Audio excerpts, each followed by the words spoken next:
اس سورہ مبارکہ کی بہت زیادہ فضیلت ذکر کی گئی۔ نبی کریم صلی اللہ علیہ وسلم نے خود اس سورہ مبارکہ کو پڑھ کر دم کروایا۔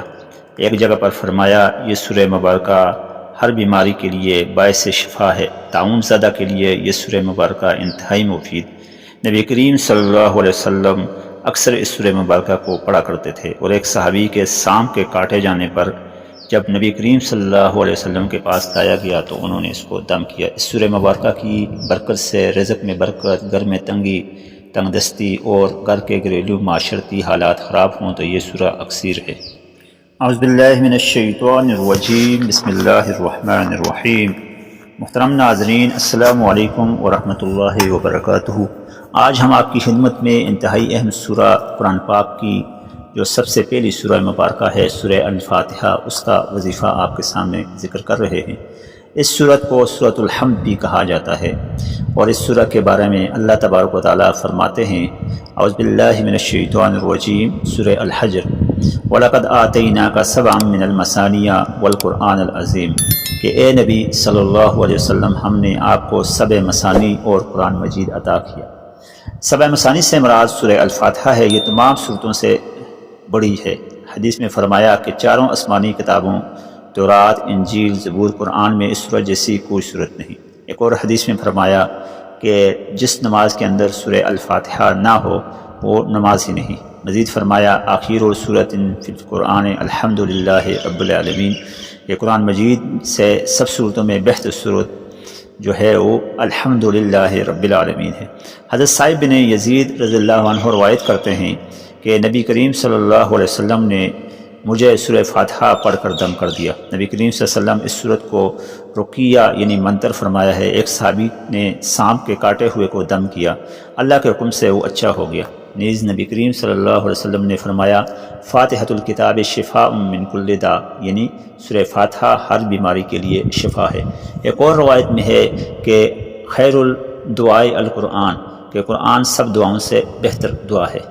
ایک اور جگہ پر نبی کریم صلی اللہ علیہ وسلم نے فرمایا، اذا قرأت الفاتحہ، کہ جب سورہ فاتحہ تم پڑھو، وقل، اور تم کہو هو اللہ احد، جب تم هو اللہ احد، فقد آمنت من کل شیء الا الموت، یعنی جب تم نے سورہ فاتحہ اور سورۃ الاخلاص یعنی قل هو اللہ احد پڑھ لیا تو سوائے موت کے ہر آفت سے آپ معمون ہو گئے۔ گویا کہ اس حدیث مبارکہ کے اندر سورۃ الفاتحہ جو کہ 7 من المثانیہ کہلاتی ہے، اور سورۃ الاخلاص جو کہ قرآن پاک کی آخری 4 صورتوں میں سے ایک صورت ہے جس کے اندر توحید کا باب ہے، توحید کا ذکر ہے، جس شخص نے نماز کے اندر ان دونوں صورتوں کو پڑھ لیا تو اس شخص کو جو ہے موت کے سوا ہر آفت سے اس کو حفاظت مل جاتی ہے۔ محترم ناظرین، اس سورہ کے بہت زیادہ فضائل ذکر ہوئے۔ اس سورہ کی حیثیت یہ ہے کہ ہر بیماری کے لیے یہ باعث شفا ہے۔ وبا، تعاون زدہ پر یہ بسم اللہ اور الحمدللہ 2 بار پڑھ کر دم کرنے سے اللہ کے حکم سے جو مریض ہے وہ شفا یاب ہو جاتا ہے۔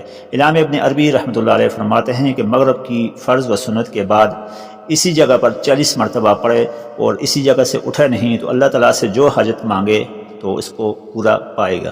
اگر قیدی 121 بار پڑھ کر بیڑی پر 10 بار دم کر دے تو اللہ کے حکم سے رہا ہو جائے گا۔ محترم ناظرین، بنیادی طور پر سورۃ الفاتحہ کے بہت زیادہ فضائل ذکر ہوئے۔ آج ہم آپ کے سامنے 3 فضائل یا وظائف آپ کے سامنے ذکر کریں گے۔ پہلا وظیفہ جو ابھی ہم نے آپ کے سامنے پڑھا، آپ کے سامنے آپ نے سنا، یہ وظیفہ ہے کہ سورۃ الفاتحہ کو کسی بھی حاجت کے لیے اگر آپ جو ہے مغرب کی نماز کے فرض اور سنت کے بعد اسی جگہ پر بیٹھ کر 40 مرتبہ آپ سورۃ الفاتحہ کو پڑھیں اور اس جگہ سے اٹھے بغیر اللہ پاک سے جو بھی مانگیں تو آپ کو اللہ تبارک و تعالیٰ عطا کرے گا۔ یقین یہ ہے کہ شرط یہ ہے کہ آپ کو یقین ہو۔ دوسرا وظیفہ یہ ہے کہ اگر کوئی قیدی ہے، کوئی جیل کے اندر جو ہے پابند سلاسل ہے یا ویسے ہی اس کو روکا ہوا ہے کسی ظالم جاور نے، تو وہ 121 بار پڑھ کر اپنے جو بیڑی ہے یا جو اس کو قید کیا ہوا اس کے اوپر دم کر دے تو اللہ کے حکم سے وہ رہا ہو جائے گا۔ محترم ناظرین، اس کے علاوہ اس سورہ مبارکہ کے ایک اور وظیفہ ہے جس سے گھر میں برکت، تنگ دستی سے نجات اور ہر قسم کی خوشحالی کے لیے وہ مجرم اکثر نسخہ ہے، وظیفہ ہے، یہ ہے سورۃ الفاتحہ۔ ناظرین گرامی، دن کو چلتے پھرتے، اٹھتے بیٹھتے کسی بھی جگہ پر آپ اس سورہ مبارکہ کو پڑھیں۔ جگہ کی کوئی قید نہیں ہے، وقت کی کوئی قید نہیں ہے، اور وضو کرنے کی بھی کوئی قید نہیں ہے۔ ہر دوسرے بندے کو تقریباً ہر مسلمان کو یہ سورۃ الفاتحہ زبانی یاد ہے۔